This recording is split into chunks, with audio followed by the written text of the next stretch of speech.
Hi, everybody, and thanks for joining the BC Wine Group Council on our third Thursday in August. Today, we have Heidi Hare from Manufacturing Safety Alliance. Heidi's going to talk to us about some tasting room sanitation standards that we should probably be aware of. She's done a deep dive into how we can support sanitation within tasting rooms.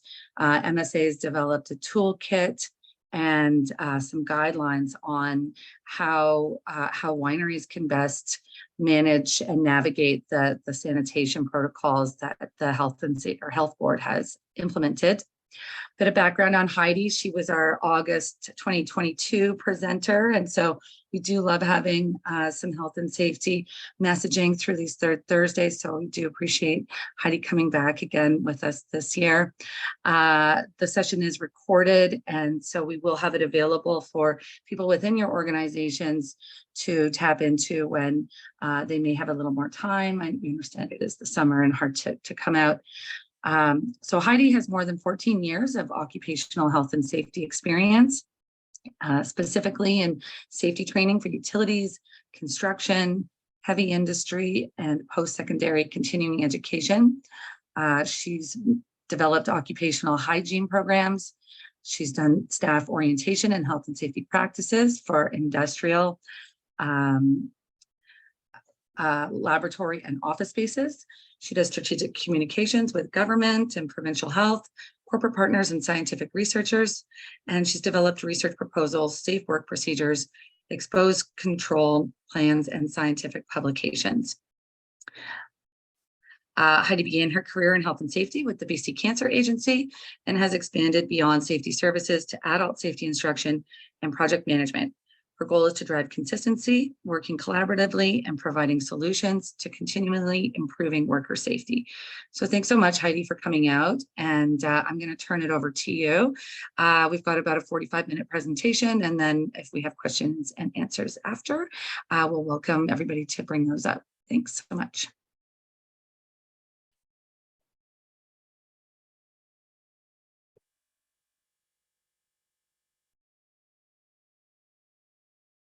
There we go. There we go. Thanks, Kate. I think you muted everybody and you muted me at the same time, but that's okay. As long as we're all good now. Welcome, everybody, and thank you for joining us on your lunch hour. I greatly appreciate it, and hopefully I will be able to give you some really good information here. So we had a request. So in addition to all of these things that I've done in the past, my big focus now with the Manufacturing Safety Alliance is I am the health and safety advisor for a lot of the wineries and breweries and distilleries within the Okanagan and Lower Mainland. So I help support these companies in their health and safety. And one of the things that was brought up at a recent BC Wine and Grape Council was the confusion and labyrinth of trying to decipher how and when and where and who and what and how do I ask and what do I submit for permits. And sanitation was a big point of that, along with the health and safety plans and things like that. So what we did is we went through and we dove deep down a rabbit hole and tried to figure it out for you. So Kate does have for you, if you would like, we created a toolbox that navigates all of this stuff for you.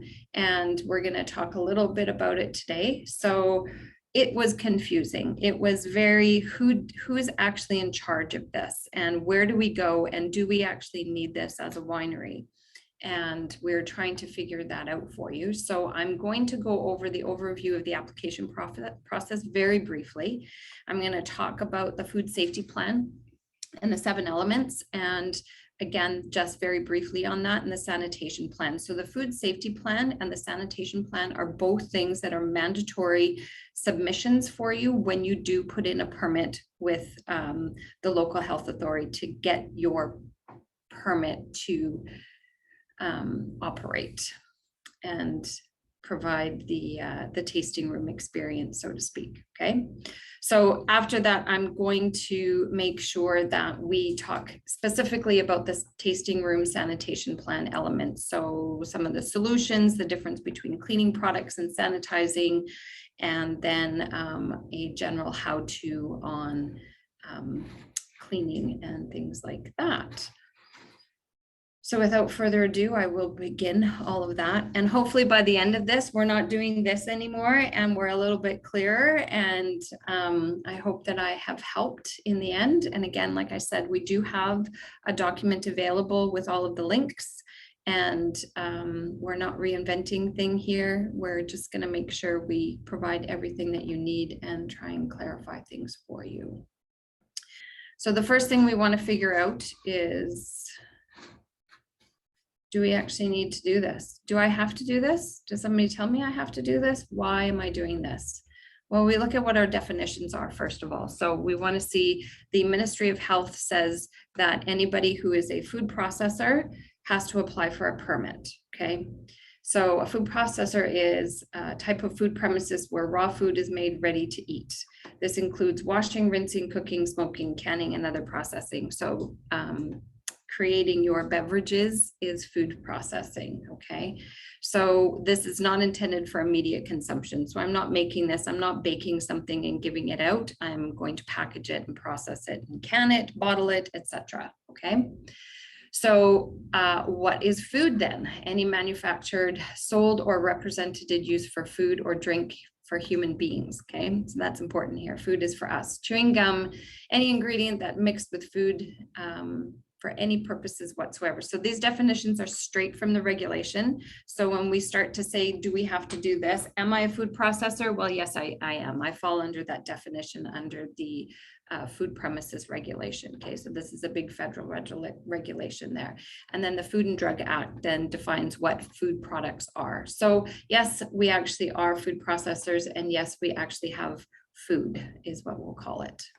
So who's in charge of this? Who's the regulator? It's not WorkSafe. WorkSafe is not in charge of this. So when WorkSafe comes in, as you all are aware, is when we bottle, when we process, when we manufacture, we're in charge of the worker safety here.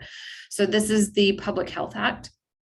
And the Ministry of Health is in charge of that. They are the regulatory body for that. So the Ministry of Health outlines our requirements of what it is that we need to have in place for our permit, for our premises to deal with food processing, sanitation plans, etc. Okay, so then the Ministry of Health says, here it is, it's all big. That's the BC Ministry of Health. Okay, so then we get into our local health authorities. So the Vancouver Island Health Authority, the Provincial Health Authority, so in the Lower Mainland, I think they're PHSA, and then we have our Interior Health up here, and then we have Northern Health way up in the north.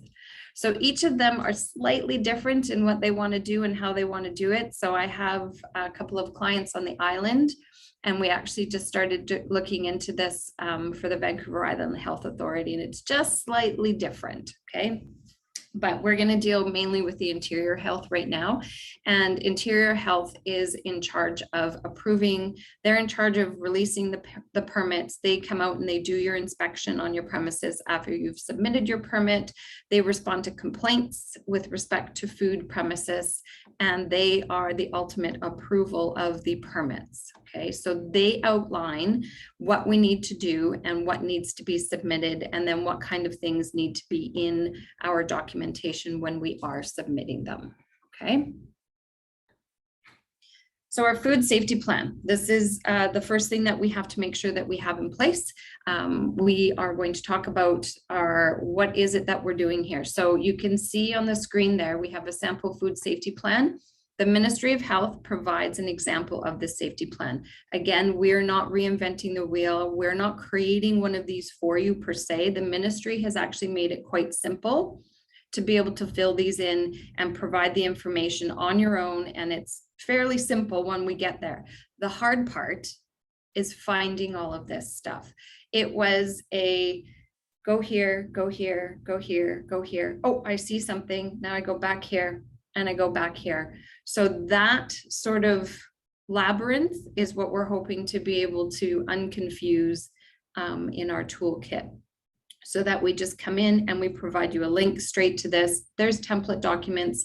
Use what they have and fill them in and try and make it as simple as possible. So they're very specific in it. And the first thing we're going to do, and which we do with most of our stuff, is we're going to conduct a hazard analysis. What is it we're actually being exposed to here? Or what could be the potential exposure and how are we going to control it? What are our critical points in here? So they define what a critical point is, because you go, well, I don't understand what that is. They have defined what the word critical is, and you see whether or not it applies to your processes or anything like that. So we follow all of these things. We have a 7 plan, and in their template, they give you the information and they set it out. This is a very tiny little screen, but this is basically a red wine product. And the product description is, what is your product name, weight, and volume? I've got some red wine. I've got 500 mils. This is ready to drink. It's ready to go. What is your product's important food safety characteristics? Okay.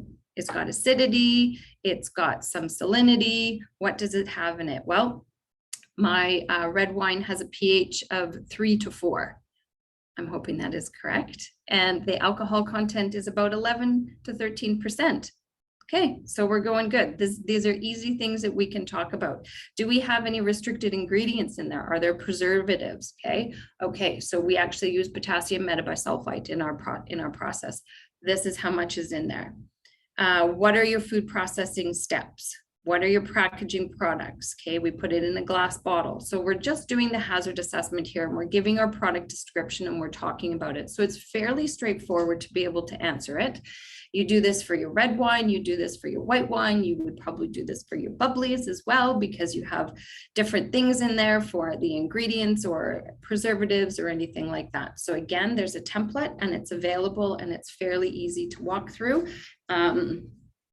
And then we keep going through this thing, and there's 8 or 9 pages in here. I'm not going to go through each and every single one of them, but literally they have an element and a page, an element and a page. So the 7 elements that you need, they have information on here. So the kind of hazard identification that the Ministry of Health and the Interior Health is looking for is very, very pertinent here, and it's very specific. So they want to identify the hazards, identify the critical points, the corrective actions, and then the procedures, and then how are we keeping track of things, okay? The verification procedures are very important. So have we controlled it? Have we put it into place? So this one here is just a biological hazard. I'm not going to read everything on the screen because it's a lot, but just to give you an idea, we have the presence of yeast and lactic acid bacteria due to damaged filter or filter's inability to function as intended, resulting in reduced shelf life of the product. So we have a biological hazard in there. Something's gone off and it's creating a not so good environment for us. Okay, how do we know that? Well, there's some turbidity in there. How do we establish monitoring? We check turbidity of each batch before bottling it. What is the critical limit that it's not being met? We stop. If we have turbidity in there, we stop, we do other things, we stop production, and then we make sure that we do verification on that. So everything's got checks and balances. So that's what they want to see. What kind of a hazard do we have, and how are you controlling it, and how are you verifying that it's in place?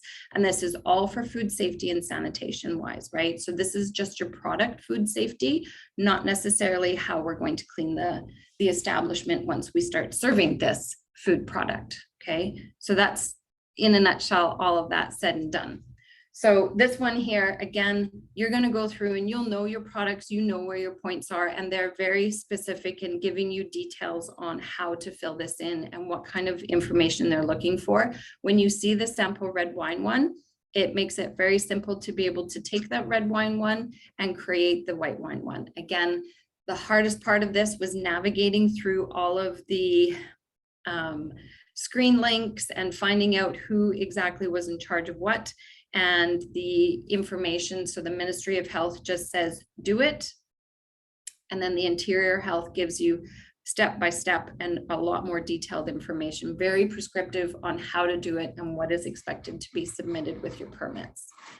Okay. And there we go. So now we're going to talk about sanitation. So the sanitation plan is almost exactly the same sort of format, content, well, not content, but format as the food safety plan. So again, they have blank pages, they ask very specific questions, you fill in the blanks, and then you have some more information on there, okay? Your sanitation plan, you have to talk about your cleaning and sanitizing requirements. You have to talk about what products you're going to be using for cleaning and sanitizing, and you have to identify all the pesticides used in your establishment if you use them, okay? So all of these things need to be part of your sanitation plan. So before we get into that, we're going to talk about cleaning and sanitizing products, because if I asked you, and we can't really get hands raised because I can't see hands raised, but do we know the difference between a cleaning product and a sanitizing product? That would be the first thing that I ask, right? So with heightened awareness of COVID, we understand sanitizing and all that sort of thing, but we want to make sure that we have the right definition and we're documenting the right thing that we're doing. So we will go in and have more and more definitions, because that's what we like. We like to understand what it is that we're doing and have a very clear guidance as to what we're supposed to be doing and how. So our cleaning agent is a product used to remove food, dirt, grease, soil from a surface. So detergent. So you're going to do dish soap, degreasers, anything like that. So you're cleaning soiled product off of something. Okay. So now I've cleaned all of this off. I need to sanitize the area that this was on. So it's sanitizing agent is used to kill microorganisms. So again, heightened awareness, everybody's lots of information about sanitizing, and because of COVID. So we want to make sure that we kill microorganisms. We want to kill the bacteria, and either that or reduce their numbers to safe levels, okay? So bleach is a very good chemical agent for cleaning things. Heat is a physical agent. These are sanitizers. So these things will kill or reduce the numbers of bacteria that are present on surfaces. So think about your hot soapy water. We're cleaning. We got rid of all the junk and debris and all the big things on there. Somebody dropped something on a counter, you know, they had a snack and they left it there. So then we want to clean that up. And then we go in and we sanitize the surface so that we're killing any residual microbes that are left behind. Okay, so that's important to remember. And we're going to talk about sanitizing agents later on. So just hold that thought and keep that one in mind. Okay. So the template, again, from the interior health, cleaning and sanitizing requirements, it's a form that we're going to fill in, and it's a who, what, when, why, where, how question and answer. Okay. So what is being cleaned or sanitized, and are we cleaning it or are we sanitizing it? Those are the questions you're going to ask. How will it be cleaned or sanitized? Am I going to get out there with a scrub brush? Am I going to spray it down with some sort of an alcohol product to clean and, to sanitize the surface area of it? When is it going to be cleaned? After we have a tasting, we're going to have people sit down. It will be cleaned and sanitized from when they sit down. When they leave, we will clean the surface with whatever we need. We'll wipe it down, and then we will sanitize and get it ready for the next person. Okay, so keep that in mind. And who will be doing that? Do we have, so is it going to be the wine tasting, the tasting room staff? Will they be doing it? Will you have somebody come in? The hostess will come in afterwards and clean the table, that sort of thing. Do you have a busser to clean the table, right? Depending on what you're doing. So you want to be very clear on the what, how, when, and who. Okay, so you're going to document that. And if it's cleaning the tasting bar, cleaning the tasting tables, you can either, I don't know, this is not going to affect it, but the first thing that I always think of is when I go into the washroom, and on the back of the door, it has the cleaning, when was this cleaned and who cleaned it and what did they use to clean it. That's always on the door, and I like to see that when I go to the washroom. So you don't have to post these things to say that, yes, this table has been cleaned. But again, remember during COVID, when we had the little tags on the table and it says this table is ready, this table is not ready, that sort of thing. So we've got that. And then we've got the templates for the cleaning agent, the sanitizing agent, and the pesticides. So again, we're going to make sure that we name the cleaning agent. We're going to use Dawn dish detergent and hot soapy water. Okay, we're going to take a pail and we're going to take 3 squirts and we're going to put it in there, and that's what we're going to use it.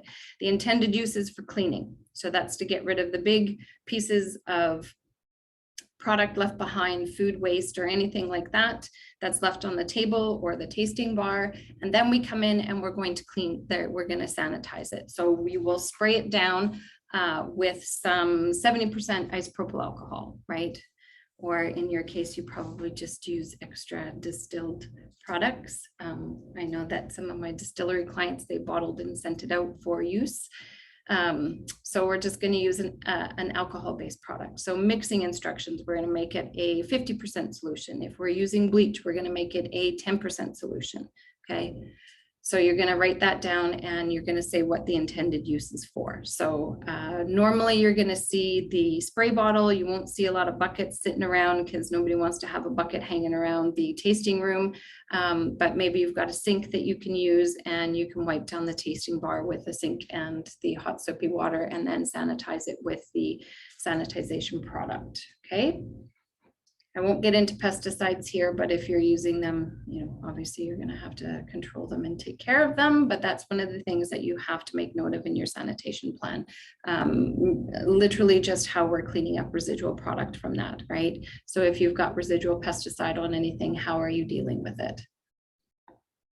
So we have some common sanitizing solutions here. So again, we want to remember that key word that the sanitizing agent kills the microbes. So the cleaning agent cleans the muck and the debris and the bigger stuff, hot soapy water, but the sanitizing agent is the one that's going to kill the microbes and kill all of that stuff. So we have the type of washing that we're going to be using here.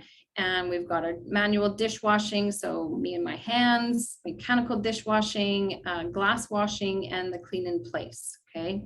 So a lot of the things, again, that we're going to be doing will be that I've seen hand washing glassware and then run them through a dishwasher, or hand wash the glassware and, you know, I've actually always just seen the dishwasher and some hand washing to get rid of some stuff. So you've got very specific things that you're going to be using and the products that you will be taking on. And then so you've got the bleach, iodine, and some quaternary ammonia compounds here. So again, these are sanitizing agents.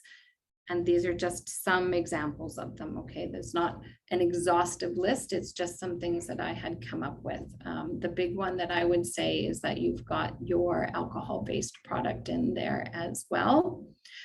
So once we figure out what we're using, where we're gonna be cleaning and who's gonna be doing it, we document all of that in our plan. And then in some cases, we have to come back and do a test strip on this, depending on what kind of a process we're doing and that sort of thing. But if we're just cleaning our tasting bar, we're certainly not going to be using test strips to wipe things down and check to make sure that they're good. But that's something that could be taken into if you find in your assessment that you're going to need that.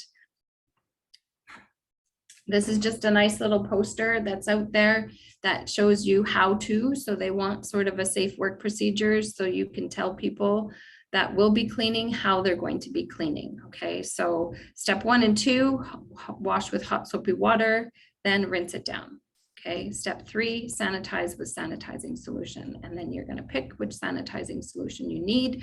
So I am going to say that most of you will be familiar with the spray bottle and the paper towel because that is the easiest one to do. You come out, you spray the tables down, you spray the back of the chairs down, you wipe them down, and then you dispose of the paper towels in the bin. Okay. So you want to make sure that you're leaving it sit long enough. So if your product says leave for 5 minutes, you're going to leave it for 5 minutes. If it's an instantaneous spray and wipe, you want to do that. If you've got a really soiled area, you want to make sure maybe you wipe it down first and then wipe it down with water to get rid of any residual soapy water on there, and then use your sanitizing agent. Okay. So this is just a little poster that Interior Health puts up. We can certainly create anything to go with that based on whatever you need, but you can use this as an example to say, here's the cleaning products, and this is what we're going to use as a reminder for all of the people who will be cleaning and sanitizing these surfaces in there. Okay. And then last but not least, our handy dandy little toolkit. Like I said, we have gone through and navigated through the weeds and pulled it all out and created step by step on who starts the process, where you start, do you need it, what kind of things do you need to put in place, the forms you need to fill in, links to all the health authorities that we have, who would be in charge of these things. So not normally the cities or districts will be in charge of this. It will be Interior Health for that. Then we have, so this is not if we're building a tasting room and building all of these things, that's going to be very different. We're just coming in and we need a permit. And that's what this is for with the Ministry of Health and Interior Health. So we talk about in this toolkit how to complete the application. We give you some links to the relevant training requirements. So you will have to have FoodSafe in there. You have to have somebody with FoodSafe available. And then how to create the supporting documentation. So again, links to all of the stuff from Interior Health. So the completed food safety plan, I believe there's one for red wine, there's one for beer, and then there's the blank templates that are available. And we're more than happy to help you walk through any and all of those things. And Kate will have a copy of this available to anyone who would like it. So we've got that. The big thing here is just sort of understanding what needs to be submitted with a permit and who do I submit it to. So I think that was a little bit of the gray areas of who's in charge of all of this stuff. And I believe this toolkit certainly does help navigate all of that stuff. I know that afterwards we let people have a look at it and they went, oh, I go here, look at that. This is exactly what I need. It took me straight to here. Okay, that makes perfect sense. So I like it when we can take the labyrinth and go A to B. That's what I love, okay? And I know it's supposed to be 45 minutes, but you know, maybe we'll get a lot of questions and answers. I just want to thank Kate and the BC Wine and Grape Council for allowing me to come here and present this and create this toolkit for you. And thank you for your time for attending. And we'll just give a shout out to the Ministry of Health and Interior Health for having all the things in place. And we're going to show you and deconstruct your labyrinth now and go, ha, look at us, we've got her done. So I thank you very much for your time, and then we can open it up for questions if you have them. Thanks so much, Heidi. This is great. Yes, we do have a recording coming out. We did record the session. So from Crystal, thank you for that. We've got that, and it will be published on our BC Wine Grape Council website, as well as sent out in a follow-up email. Does anybody have any questions for Heidi on this? Well, Heidi, thank you so much for your time. I was just going to ask if anybody on the line has actually had to submit a permit to the Interior Health. Anybody have some experiences they want to share? Oh, and so Michelle has put into the comments that winemakers have challenges with bleach in their using bleach in their facility. I could definitely see that. So you would have to come forward and, you know, like I said, that list is just, it's just some of the things that came out there with it. And you would come in and figure out what you're going to be using for your cleaning. Because yes, bleach is not so good to have around in general. And any permit application, Crystal has suggested from Moon Cursor that it needs to be renewed on an annual basis. Heidi, I have a quick question for you. I'm Ruth King. I'm the program manager for Sustainable Wine Growing BC. And thanks for this presentation. My question isn't exactly about sanitation or the tasting room, but I wondered if you could help direct me towards a resource if maybe you came across it in your navigating of the labyrinth. One of the criteria for SWBC is to have a spill kit, like cleanup kit.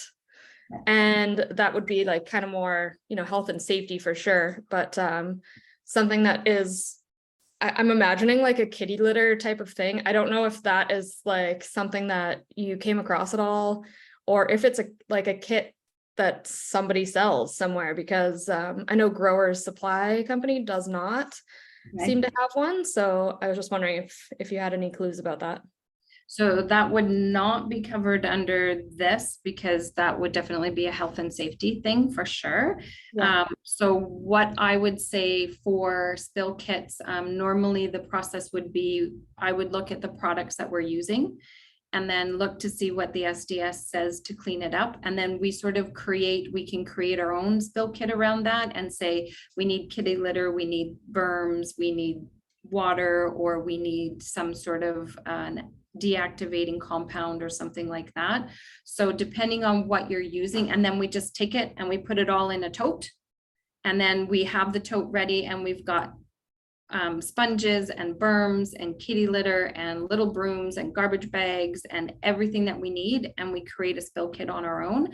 So we would just do a consultation with your SDSs and look at your chemical inventories that you're going to be using and needing to clean up, and then figure out what it is that we need. In most cases, you can create something off the shelf with, you know, like I said, you could go, I'm just trying to think of like the absorbent pads and stuff like that you can get. So some places will create these spill kits for you, but I think that like maybe Uline or Hazmasters or something like that, they may have the spill kits, but you want to make sure that you don't have something that's going to cause some sort of off-gassing of your product if you add water to it, or maybe you need baking soda instead of the kitty litter, that sort of thing, right? So yeah, we don't want to end up with the, like, you know, school age volcano experiment.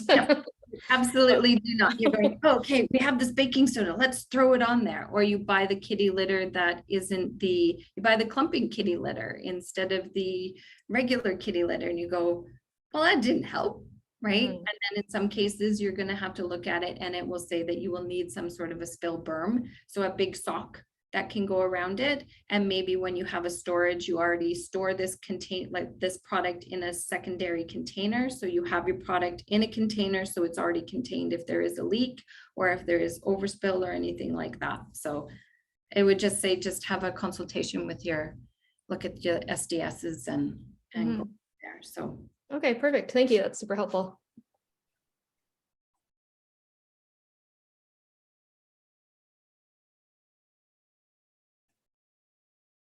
Okay, well, thanks so much again, Heidi. That's great. And yeah, we'll be sending out a follow-up to everyone later this afternoon.